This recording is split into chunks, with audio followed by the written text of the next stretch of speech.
醉战听旨。奉皇上旨意，宁古塔尔苦寒，守军不义，凡获罪官眷中适龄女子，皆配戍边将士为妻，生死同往，不得有违。钦此。按军功高低，自前往后挑。那个红椅子过来。第二个，专挑年轻白净的少女。青青，你不往前去，钱钱总在城里有屋子，月俸30两。挑你的是他们，不是你挑他们。你挤到前排，也得人家点你的名。吵什么吵？都给本官老实站着！他不挑了，罪女还能不挑？站住！罪女私自出列，杖20。监军大人，奉旨配婚，是罪女自己挑，还是将士自己挑？你过去，挑完立刻回队。挑错了，杖30。你叫什么名字？陆征。军职？吴州长。我选你。老陆，他选了老陆。苏青青，你这是何苦？嫁个穷鬼，还不如让监狱罚你30杖。我养不起你。夏言老娘要喝药，妹妹要吃饭，我欠着军饷债，冬天屋里漏风。陆武长，谁说要你养？我会种地，会持家。你娘的药我治，你妹的饭我做，你的债我替你还。选我，不亏。定。陆征，伍长，第3营第7队。罪女姓名？苏青青。成了，下一队。罪魁祸首的女儿，等着看你冻死饿死吧。开春再来看。跟得上吗？跟得上。往哪儿走？城东军护屯。老陆，你这穷小子娶个嫡女回去能养活吗？再过2个月青黄不多，看你怎么办。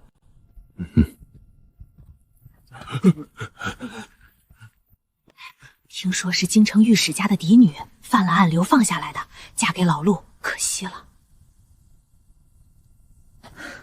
你走慢点儿。你脚冷不冷？冷。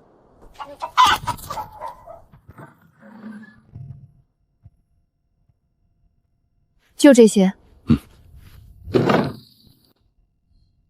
征儿，娘，我回来了，人我领回来了。婆婆，您可得听，您坐着。姑娘，我们家穷，真是委屈你了。婆婆，是我自己挑的她，我叫苏青青。青青是个好名字。你叫什么？陆念秋，我12，不识字。以后跟我学认字，以后我们就是一家人了。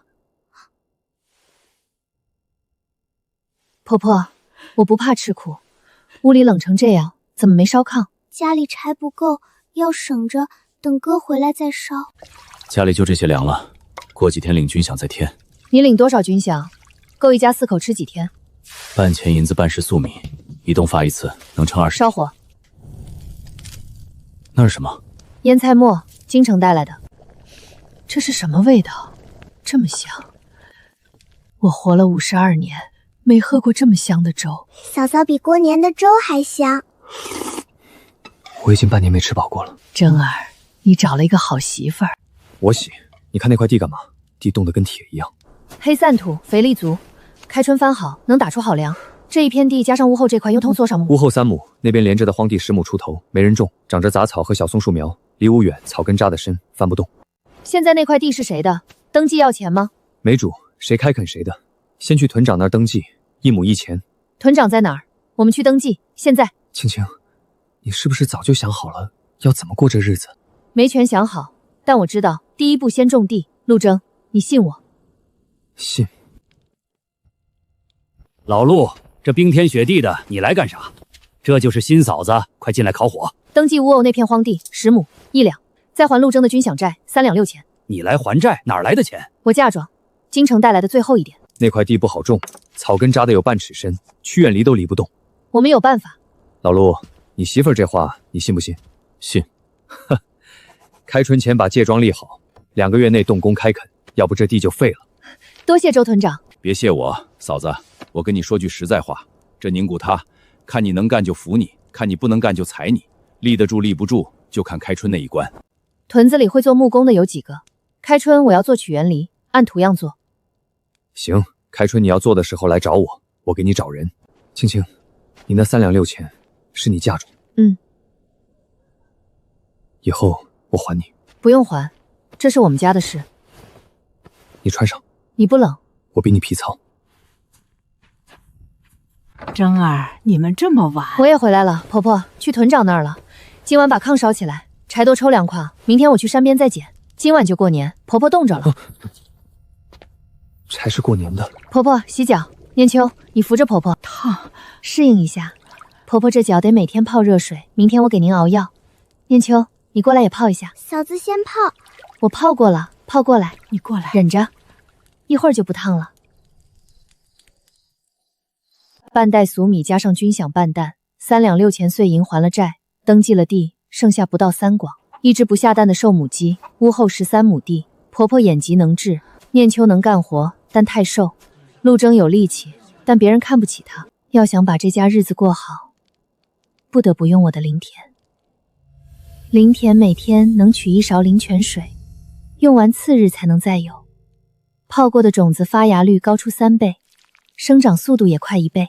虽然灵田是死的，不能让我无所不能，但真正活的是我脑子里前世20多年农科院的记忆。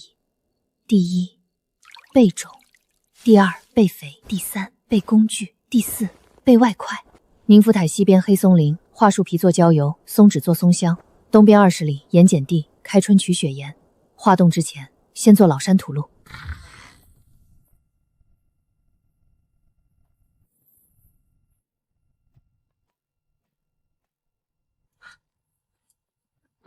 你怎么不喊我？你今天有军务，早点过来，立完戒庄你好回去。我来。拉绳，你拉那头，我量。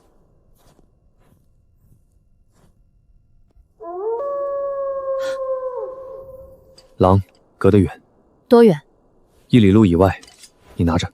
狼会跑这么近？开春前最恶，屯子里隔3差5就有狼下来。这10亩，你真打算开春全种？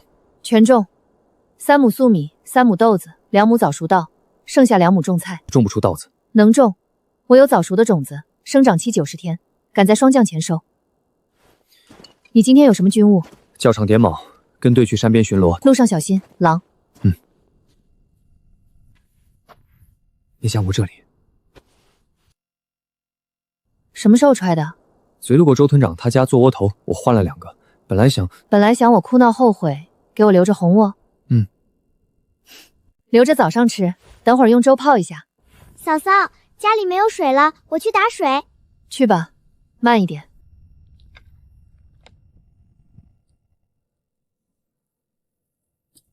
水呢？井边人多，我没打上。桶里为什么有血？路上摔了一跤。念秋，看着我说。嫂嫂，真没事。谁弄的？没人，是我自己摔的。是李铁柱。谁？屯西李家的儿子，14岁，他爹以前当过总持，后来伤了腿。他堵你做什么？他们往桶里塞血，不让我打水，还说咱家点不起灯油，喝雪化的水正合适。他们还说嫂嫂撑不过半个月，还说陆家迟早没人护着。还有呢？他们逼我吃血，吃完才让我走，我没吃多少，就一捧。以前也这样。多久了？我记不清了。哥哥去营里，他们就常这样，抢过桶，也抢过窝头。冬天还把血塞进我领沟里，我回家发了一晚上热。为什么不告诉陆征？李家大伯当过总旗，他们只说小子玩闹，哥哥若动手，营里还要罚他。嫂嫂没事的，我已经习惯了。先吃饭，吃完跟我去周屯长家。嫂嫂，你要去告状吗？不，去立规矩。新嫂子又有事儿？有，陆征户已登记屋后10亩荒地，界庄也立了，按田律已登记私田，界内不得擅入。入界回草采苗偷青者，按青田论。眼下天寒地冻，哪来的苗？开春会有，规矩要先立在前头。谁惹你们了？我想请周屯长今日写一张告示，张榜全屯，陆征户10亩荒地，已登记已立界，闲杂人等不得擅入，擅入者按侵田、偷侵论处。你这是要拿地护人？地是死的，人是活的，活人没规矩户，就用死地的规矩户。哼哼，刑部出来的姑娘说话就是有意思。成，我给你写。陆征户新登记荒地10亩，自今日起，界内不得擅入，毁界、采田、偷青者，按律处置。哼，陆家那破地儿，草都不长，谁稀罕进去？明儿还堵陆念秋，他那新嫂子不是能耐吗？我倒要看看他能耐到哪儿去。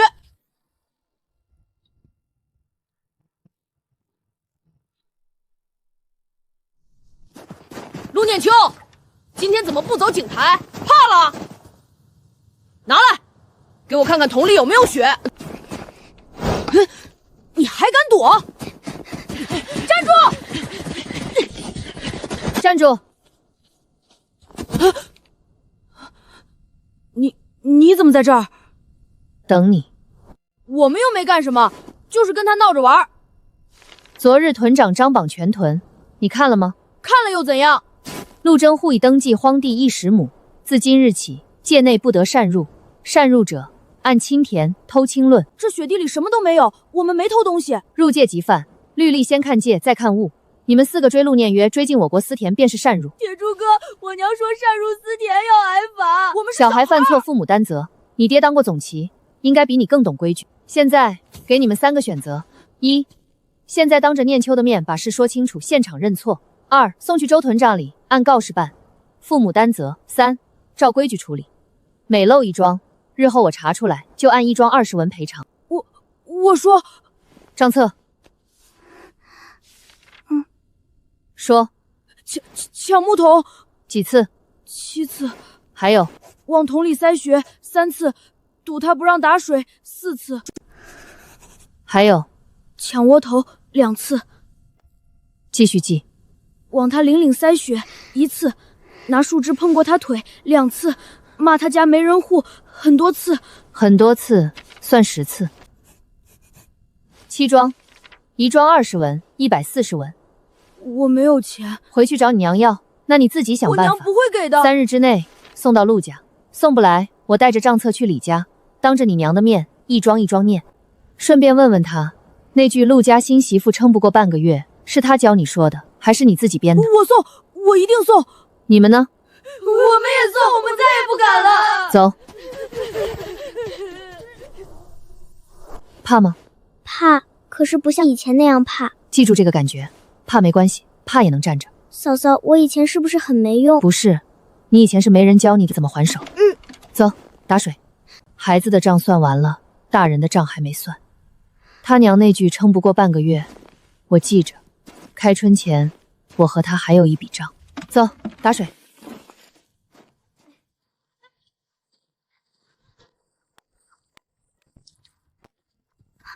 怎么？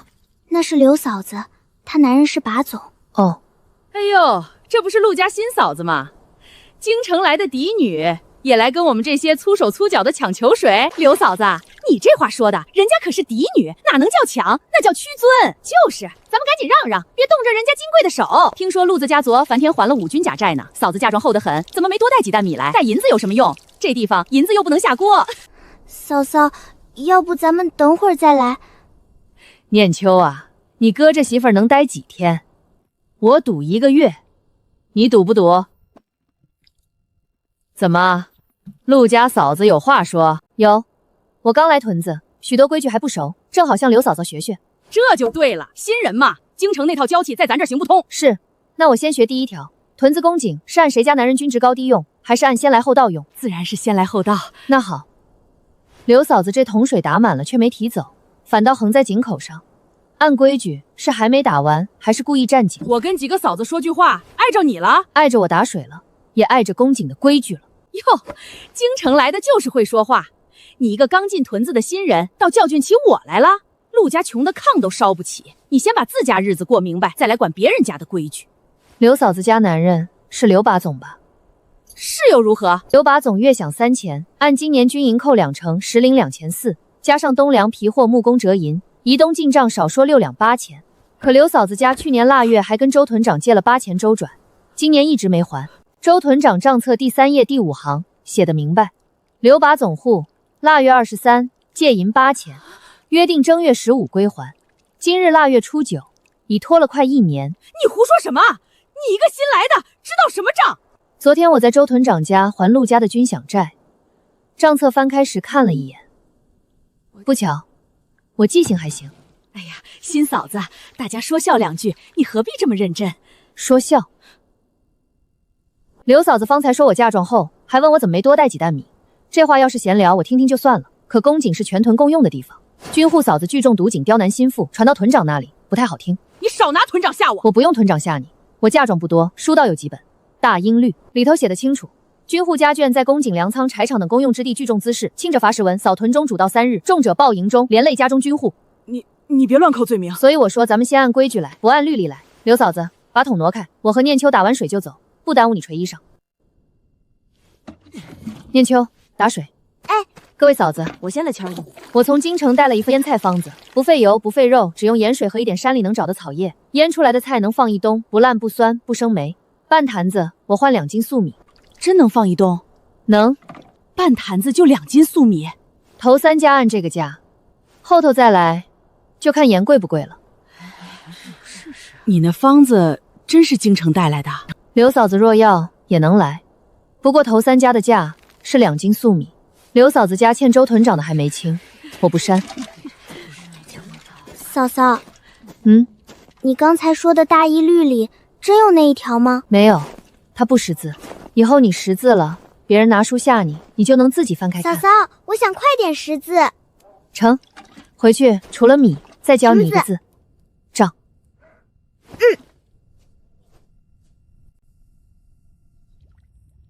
老陆在家不？嫂嫂，是赵叔。嫂子，哎呀，老陆真把媳妇儿娶回来了。你是？我叫赵铁牛，是老陆的兄弟，跟他一个队的。昨天听说老陆领了个媳妇儿回来，新嫂子从京城过来，肯定缺东西。我家里头有几样粗笨的，今天给嫂子送过来。你这是？嫂子，老陆这人不会说话，可他对兄弟好。早些年他爹死的时候，他娘的眼睛也是那年熬坏的。老陆16岁就出来当兵，硬撑着养他娘和念秋。他欠的那军将债是当年给娘抓药借的，他这些年苦着呢。他昨天回营跟我们说娶了媳妇儿，我们都说他骗人，他那德行谁能看上他？后来我听说是京城来的嫡女，嫡女从京城过来，肯定什么都不顺。我家也穷，没啥好东西，就这几样。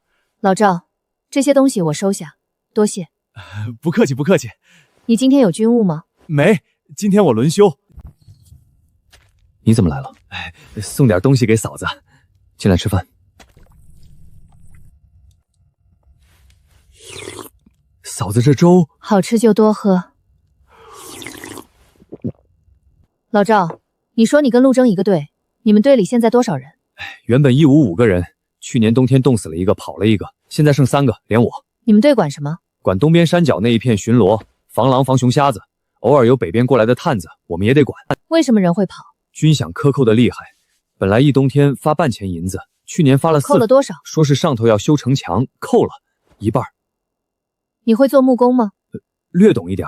我爹在世的时候是个木匠，我跟着学过几年。能照着图样做曲园梨吗？曲什么？一种梨，开春翻地用的。我有图样，你做不做得出来？嫂子，您画给我看。念秋，拿炭笔，再找张破纸来。嫂子，这梨园子怎么是弯的？弯的好用，你看，直圆梨，受力全在牛肩上，牛吃力，土翻的浅；曲圆梨这一弯，受力分散到梨盘上，牛省力，土翻的深。一头牛一天能翻3亩。嫂子，你这梨要是真能一天翻3亩，那这屯子里所有人都得用你的梨。所以我才让你做。开春之前先做3架，我家用1架，留2架。做工的钱我按市价给，不亏待你。嫂子，钱不钱的，先说做不做得出来。我先回家试2天，做个小样出来给嫂子看，做得出来再说。成。老赵，老陆，做，按嫂子说的做。嫂子，那我先回了，我这就去试。嫂子，您这粥明天我能再来喝1碗不？能，多带点你家里的木屑过来，开春有用。嫂嫂，要木屑做什么？物肥，木屑加灶灰加厨余，发酵1个月是好肥。念秋，从今天起跟我学认字，学算账，学沤肥，学变种子，你愿不愿意？愿意。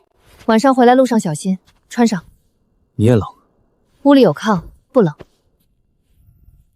青青，今天那10亩地，你确定要全开吗？确定。需要人手，1个人1天，撑死开半亩。10亩地，开春化冻最多1个月，要10个人。老赵算1个，你队里那2个，剩下的算2个，加上你和我5个，还缺5个。屯子里愿意帮工的，得给工钱。给工钱，开春之前我会把钱想办法挣出来。怎么挣？乌拉鞋，屯子里1双乌拉鞋得多少钱？新做的，1双20文。能用多久？半个月。我做的能用3个月，卖30文，1双多10文，1东1家省好几双钱。我做100双，3两银子，够请人。你会做入廊？会。桦树皮哪里来？黑松林边上多的是，你下次巡逻路过黑松林边，给我拨一些回来，要厚实的，没虫眼的。包的时候留下树皮内层，外层别要。成。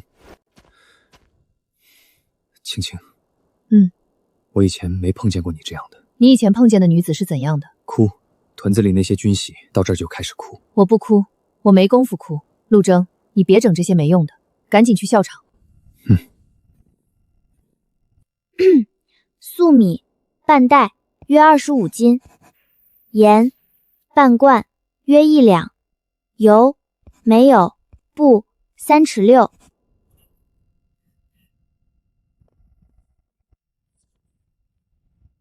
清完了。嫂嫂，肥用的多吗？1亩地大概300斤，我们要开13亩，3900斤。嫂嫂，那1个木桶哪儿够？不止1个木桶，我们要堆10个大坑。10个？10个。哦。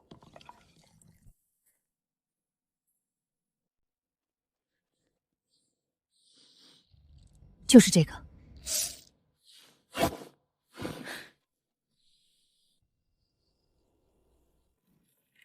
这就剥了。路上顺便，今天巡逻路过黑松林边，挑的没虫眼的，外皮要剥掉，今晚我处理。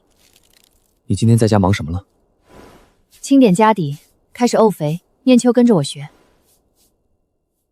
念秋也开始做活了。以后这个家，每个人都有自己的活儿。我烧火。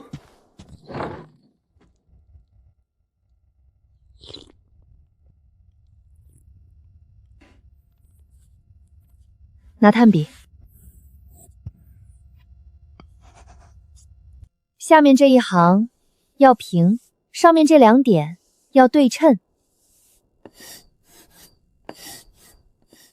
青青，婆婆，念秋是个好孩子，你别嫌他笨。婆婆，念秋不笨，她写的第3个字比头1个好多了。明天处理画梨皮、乌拉鞋的样品。念秋继续学字，剪斧叶阔沤肥，钉曲远炉小样。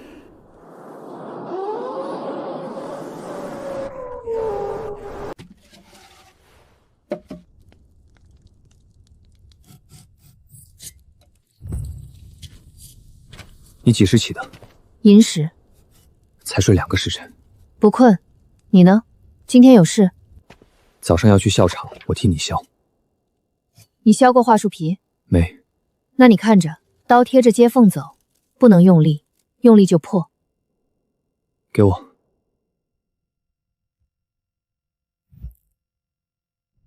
用力了。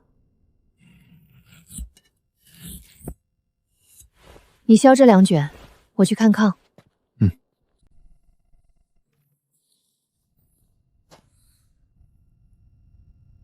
嫂嫂，看什么呢？那条河。那是老河湾，冬天冰面都冻死了，夏天倒有人捞鱼。冬天也可以捕鱼。冬天还能捕鱼？书上写过，鱼在水里又不会冻死。走，咱们看看去。冬天冰面这么硬，怎么捕鱼？念秋，去，回家叫陆征和赵铁牛来，让他们拿柴刀。好。前世农科院的时候，我看过一本北方渔业资料。真正的东北东捕，并不是乱凿冰，要找深水窝，看冰色，看气泡。鱼儿冬天活动少，却会聚集在深水区。只要找到位置，起鱼比夏天还容易。这里。嫂子，你想捕鱼？这里，走。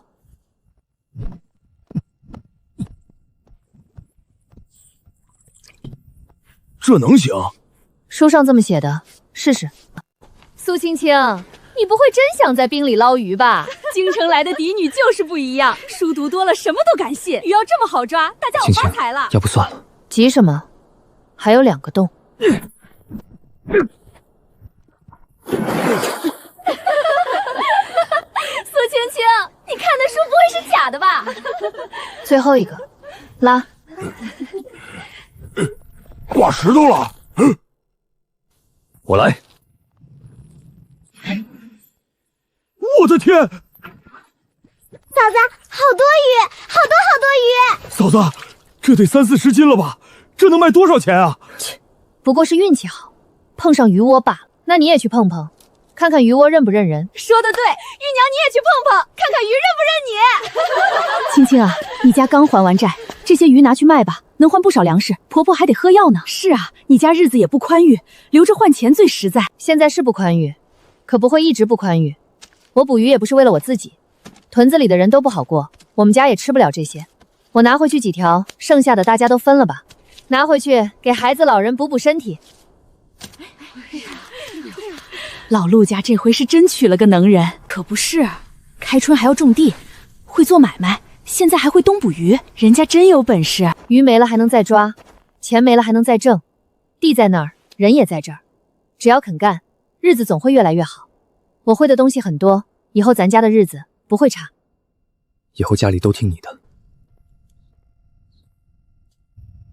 快，你这刀工比削4米皮强。现在做什么？煮，把它搬到灶上。那是什么？昨晚扒拉灶灰从草木灰里淋出来的，这叫桦树窑油，熬出来能用半年。用来做什么？防水，要用这个油浸过，浸过不渗水不烂。要烧多久？1上午，小火慢熬。你去校场，回头我盯着。青青，那2卷桦树皮够你做几双？够20双。20双能卖多少钱？600文。我下午巡逻完，再去剥1卷。剥3卷。我还要做血布。血布？嫩皮里最细那层能纺线，比麻线韧10倍，织成布做雪鞋内衬。陆征，这宁古此的冬天，能挣钱的东西到处都是，就看人会不会用。嫂子，我来送小样了。快进来。嫂子，您看看是不是这个样？我昨晚没睡，连夜搞出来的。老赵，离粘浆这段短半寸，再短一点，入土的角度才对。嫂子，您说短半寸？半寸。这样。对，今天就开始打第1架，不用再改了。你这小样做的不错，木料你家有吗？有，嘿嘿，我家柴垛里有几根白桦木，够做1架。白桦不够硬，离阳得用柞木，离巢最好用铁的。柞木屯子里能找到吗？屯子东边那几个老猎户家有。铁呢？铁难，屯子里没铁匠，得去城里。城里铁料1斤30文。1架梨要用多少铁？离揣那段3斤够了。90文，加造木和工钱，1架梨成本150文左右。嫂子，您打算卖多少？4000银子1架。4000？嫂子，屯子里就梨1架才2钱呢。我的梨，1头牛1天翻3亩，就梨1天翻1亩，省下2天牛工和人工，你说值不值4000？值。那就4000，你打1架，工钱50文，剩下的利你拿30%，我拿70%，图纸我。成，嫂子，那我现在就回去打，家里铁料不够，我先去屯长那儿借点钱去买铁。不用借，这是定金，买铁先用着，剩下的够买啄木。嫂子，您家也没几个钱。老赵，这是生意，不是接济，生意要立规矩，你拿着。哎，嫂子，那粥喝完粥再走。陆征不在家，你帮我把陶罐看着，火不能大。嫂嫂，你早上做什么呢？做雾道鞋，你过来跟我学。普通雾道鞋里头乌拉草保暖，外头桦树皮和兽皮缝在一起，问题在哪里？鞋底磨得快。对，桦树皮没处理，碰水碰冰就软，用桦树旧油浸过，防水防土还硬，能多用2个月。嫂子，你怎么知道这么多？我看过书。念秋，以后你要多识字，识了字就能看书，书里头什么都有。你拿1片嫩皮浸进去，浸完拎出来挂在绳上。嫂嫂，浸完要多久？1个时辰，干透就能用。念秋，你以后跟着我做事，我教你做雪盐、蜡蜡、桦树酵油，过2年你就能自己当一摊子的家。嫂嫂，那我能挣钱吗？能。挣了钱能干什么？先给婆婆买药，再给自己做新衣裳，还能存下来，将来你嫁人自己有底气。嫂嫂，我嫁人能嫁出去吗？为什么嫁不出去？别人都说老陆家穷，我哥还欠债，我没人要。念秋，你嫁不嫁人，跟你哥穷不穷没关系，跟你自己有没有本事有关系。你跟着我，长到16岁，能做雪岩，做乌拉鞋，能撑起一摊生意。那时候不是别人挑你，是你挑别人。真的？真的。嫂嫂，那我现在再去进2片。这就是焦油浸过的。明天就能开始做鞋。以前没人做过这个。没人，屯子里的人不懂这个。老赵把祛缨里小样送来了，我让他回去打第一架，一架成本150文，卖4000，他抽3成。成。还有件事，老赵今天告诉我，你们队里的军饷被克扣了一半。他跟你说了？说了。这事儿别管，上头扣的不是我们能管的。我没说管，我就是问问，这个上头是谁？营里说要修城墙，具体谁经手，下面的兵不知道。营里的官谁说了算？营官是张参将，但实权在监军手里。监军是谁？姓刘，叫刘德海，从京城来的，是上头督工的人。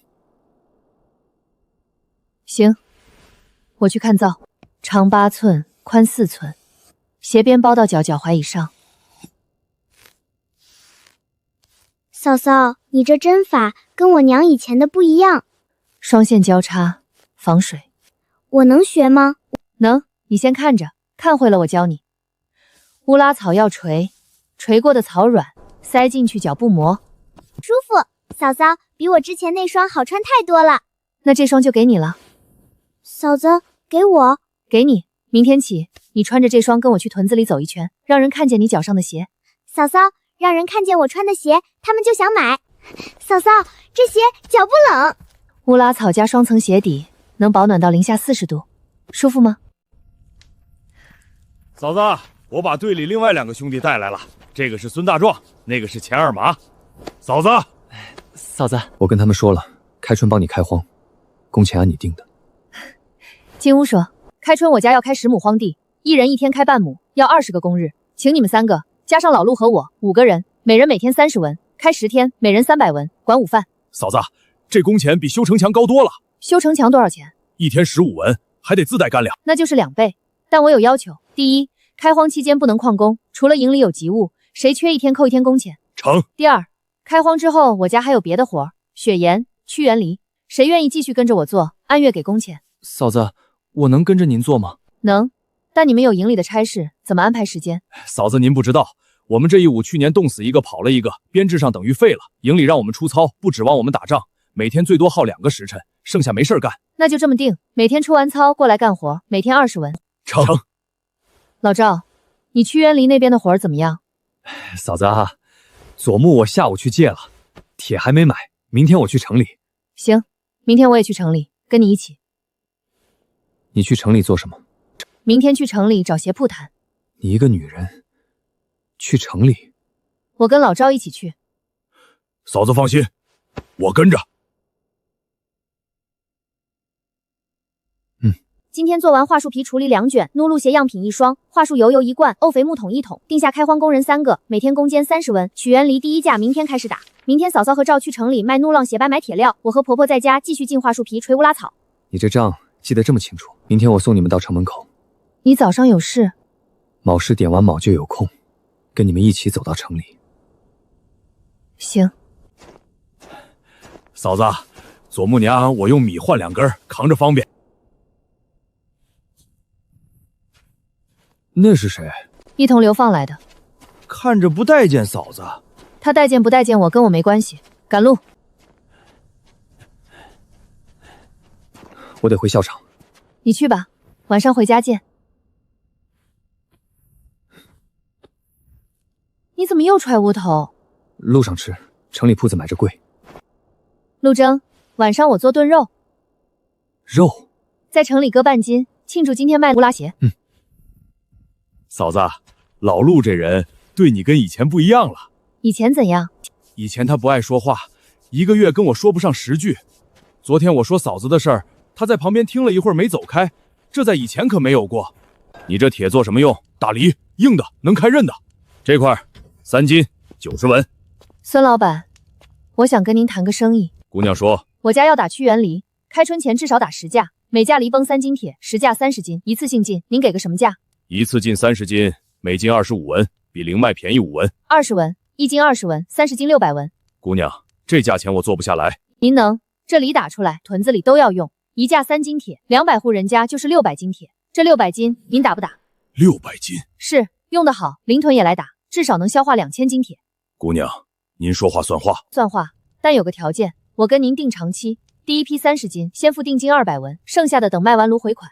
成，1斤20文，30斤600文，您付200文，剩下400文，3个月内结清。嫂子，您这……走，去鞋铺。买鞋？卖鞋。姑娘卖什么鞋？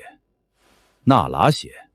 300多家鞋铺都做娜拉，您这一双拿过来。周掌柜，您先看，看完再说。这鞋底是什么做的？双层桦树皮，中间加一层焦油处理过的鞋衬。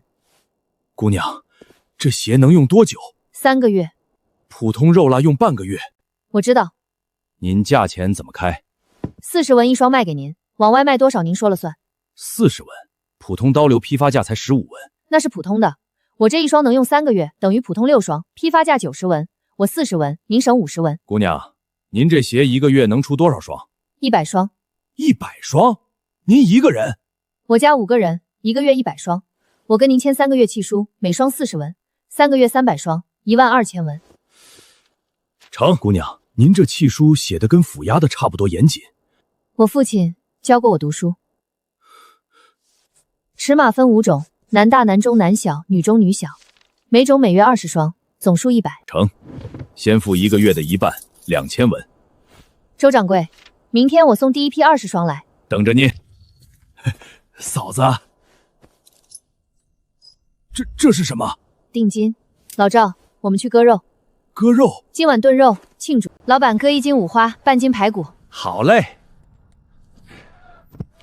您慢走，吃好再来。老板买2颗白菜，1把粉条，1小袋红糖，1包姜片。白菜很新鲜的。您备好。嫂子，这墨多少钱？20文。我家盖房子花30文工钱呢。念秋要练识字，2就要比墨长。老赵，这是投入，不是花费。老赵，东西买完了，咱们走吧。好的，嫂子。嫂子，您说的话我听不太懂，但我觉得对。老赵，明天天没亮，你来拿曲园梨的钱，我先付你1架的工料钱，你去把仲木那家结清。哎。哟，这就是陆征新娶的媳妇儿。您是？我姓王，叫王九，屯东片军户都归我管。王把里，我家陆征的伍长归您管。归我管。嫂子，今天来是有件事跟您说说。您说。我听人说您家这院子里挂着不少桦树皮，泡过油的。是。做什么用啊？做乌拉鞋。卖给城里？卖给城里。嫂子，您是新来的，不懂规矩。屯东这一片做生意要跟我打招呼的。什么招呼？按出货量给我抽2成。您1个月卖100双，给我抽20双的钱，800文，每月初1交给我。您这是按什么规矩收钱？按屯东的规矩。哪条律例？规矩就是规矩。大英律例第73条，官员不得向商户强索钱财，以职权胁迫，违者以贪渎论处，革职查办。您这要求，我能去找营里张参将告。姑娘，您这律规哪儿来的？我父亲教过我。您父亲是？曾任刑部御史，现在是罪劣，但律法没忘。嫂子，您误会了，我就是过来打个招呼，看看您家有没有困难。既然您没困难，那我先走了。王把总慢走。嫂子，您这律规，您父亲教得好。我父亲是耿洁之臣，教的也都是耿洁的话。哼。嫂嫂，那是谁？屯东绑总想抽我钱。那你给他了吗？没有。以后这种人，他敢来1次，我用律例怼他1次，怼得他不敢来第2次。嫂嫂，那本律例是真的？真的，我从京城带过来的。以后这本书你也要学。青青，你买了肉？1斤五花，半斤排骨，今晚炖肉。这得花多少钱？婆婆，您不用管钱。乌拉鞋定金到了，2000文。2000文？青青，你卖什么了？1双乌拉鞋样品，卖给城里铺子，每月100双，3个月300双。嫂嫂厉害吧？厉害！我们家从来没见过这么多钱。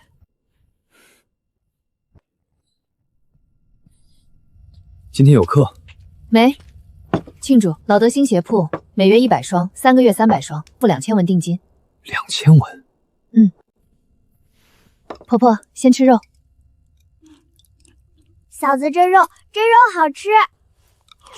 青青，这肉是怎么做的？红烧，京城的做法。哥哥，今天王把总来了。什么？屯夺王把长想抽我2成钱，被我用律法怼回去了。没事儿。青青，以后这种人来跟我说一声。行，今天怼了一次，他短期不会再来。再来的话，我跟你说。今日支出：铁料30斤600文，实付定金200文，肉菜130文，纸笔墨80文，离工料钱付老赵100文。今日收入，念秋，你照着逐项约定定金2000文。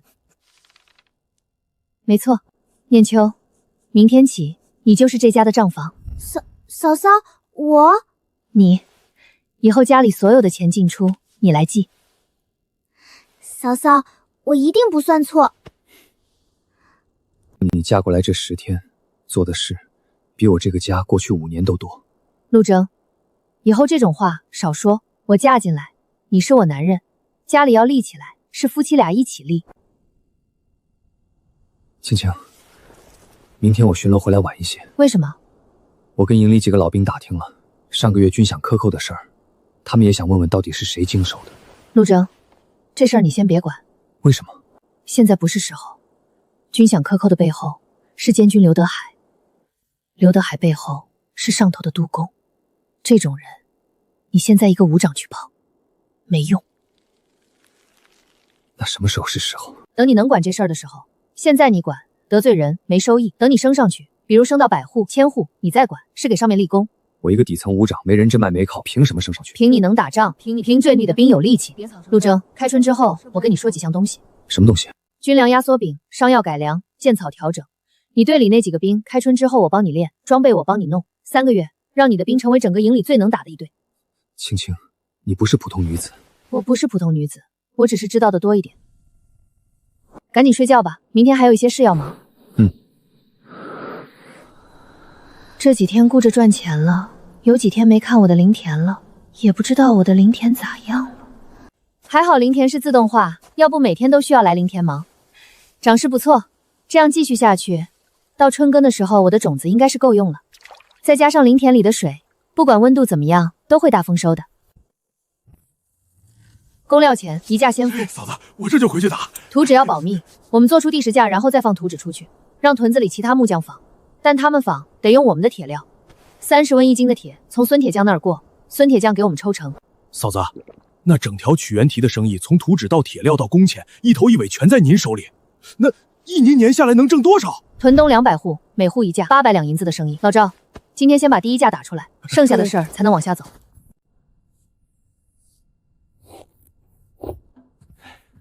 嫂子，我俩今天没什么事儿，过来干点活。你俩把新桦树皮进焦油。好嘞。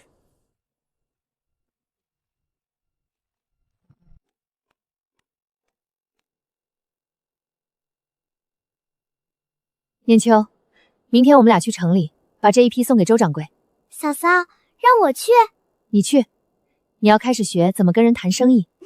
我跟你说件事儿，我跟赵铁牛在城里订了铁料30斤，先付了200文定金。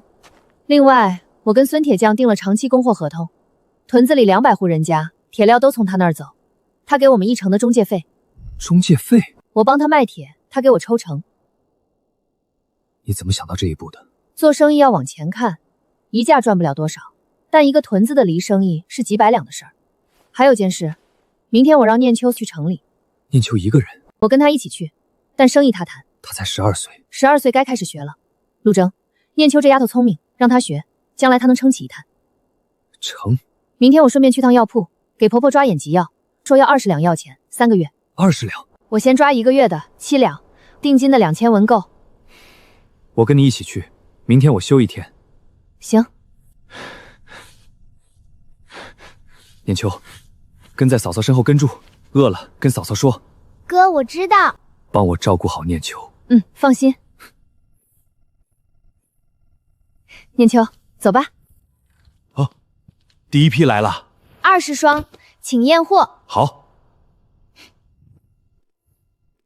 好。周掌柜，这是第一批20双，按契书每双40文，共800文，请结账。小姑娘几岁了12。识字吗？会算账吗10，我嫂嫂在教我，会一点。给800文。跟你们家这门生意做着舒坦。周掌柜，5天后送下一批20双。成。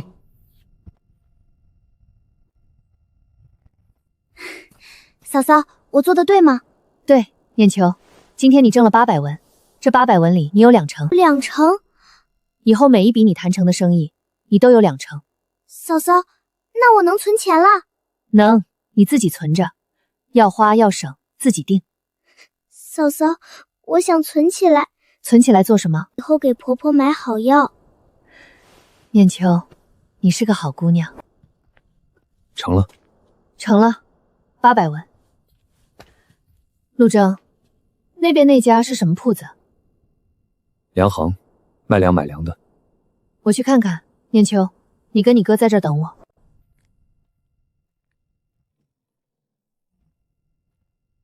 老板，你这稻米多少钱一斤？8文。江南来的，产量怎么样？产量？姑娘，您问产量做什么？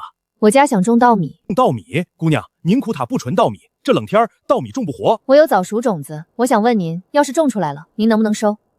姑娘，您是哪家的？龙武护屯的陆征。姑娘，您要是真能种出稻米，宁苦塔本地产的稻米，我1斤12文收，多少都要。成，那等开春我们种下去，秋收的时候我来找您。哎，嫂嫂，您去那里做看粮价，开春我们要种稻米，秋收的时候要卖。这家粮行收价是12文一斤。嫂嫂，12文一斤，1亩稻米能打多少？早熟稻1亩300斤，300斤稻米3600文，我们种2亩7200文。7200文？对，念秋，开春前一切要准备好。婆婆的眼疾5年了一直看不见，3个月1个疗程，20两银子。姑娘，您要全付还是分付？分付，先抓1个月。木子在飞机眼疾是肝阴亏成治容易，5年没治是耽误了，但还能治。3个月之后能辨人脸轮廓，半年之后能看见东西的颜色。拜托黄大夫。每日2次温水送服，不能再受有烟熏。好。嫂嫂，我们带的钱还够吗？够，还剩800多文，路上买点别的。买什么？衣服。婆婆和你的衣服都太薄。老板，有12岁女孩子和50多岁婆婆穿的衣服吗？有20文，暖和好看的。有。走吧，娃娃去试试。好看吗？好看，穿着吧。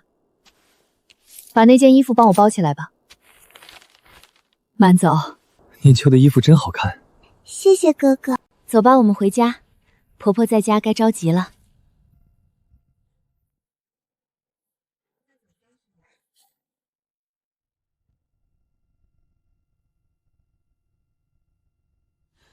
哟，这不是苏青青吗？玉娘，你嫂子带你来城里买新衣服了？苏青青，你嫁的那个陆征不是欠着5两银子的债吗？你家穷的连米都吃不上，你今天在城里是赊账买的？念秋，把账本拿出来。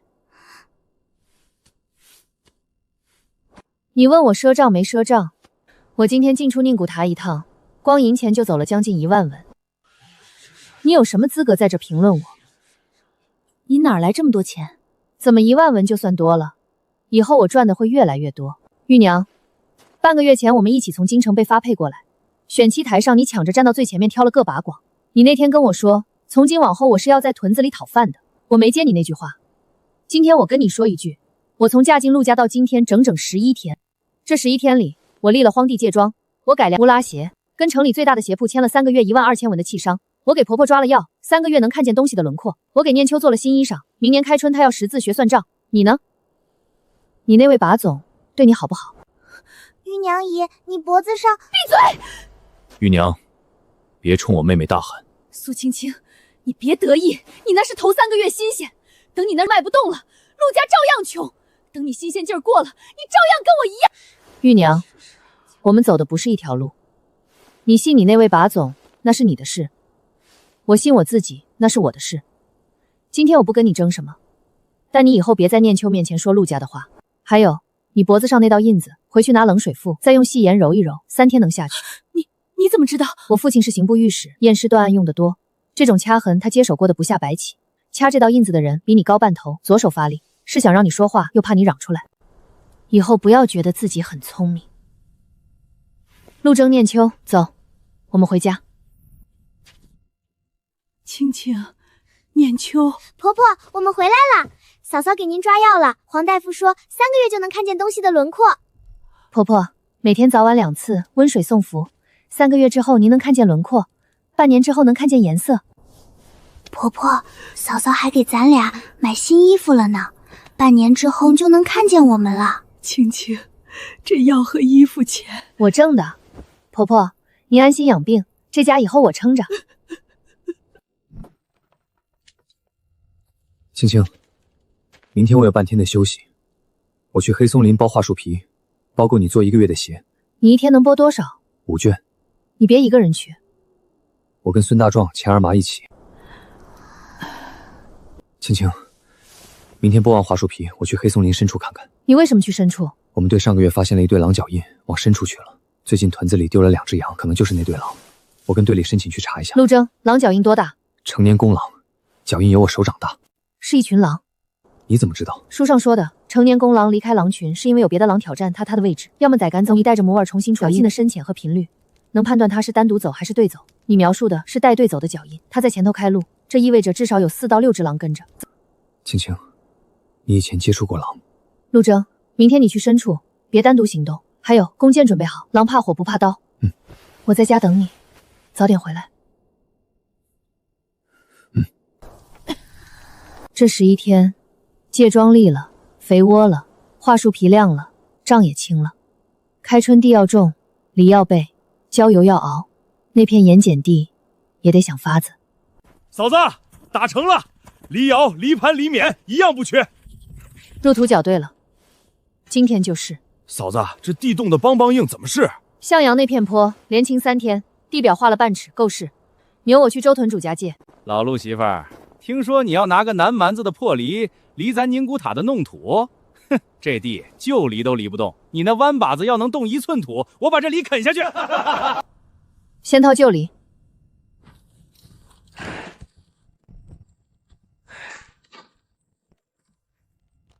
走嘞。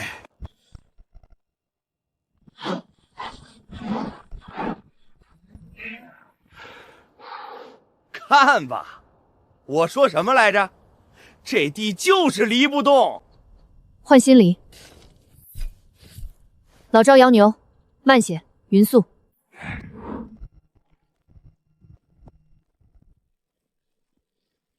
旧梨半尺都合不动，新梨1头牛1条龙。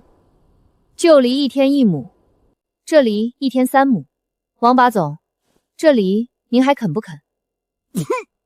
这梨卖不卖？多少钱一架？给我留一架，我家也要。开春前能打出来不？都别急，一架4000银子，开春前先打10架，谁要登记排号。旧梨才2钱，旧梨1天1亩，这梨1天3亩，省下2天的牛工人工，比那2钱差价值钱，值不值自己算。这梨的样子，今天全屯都看见了，仿是挡不住的。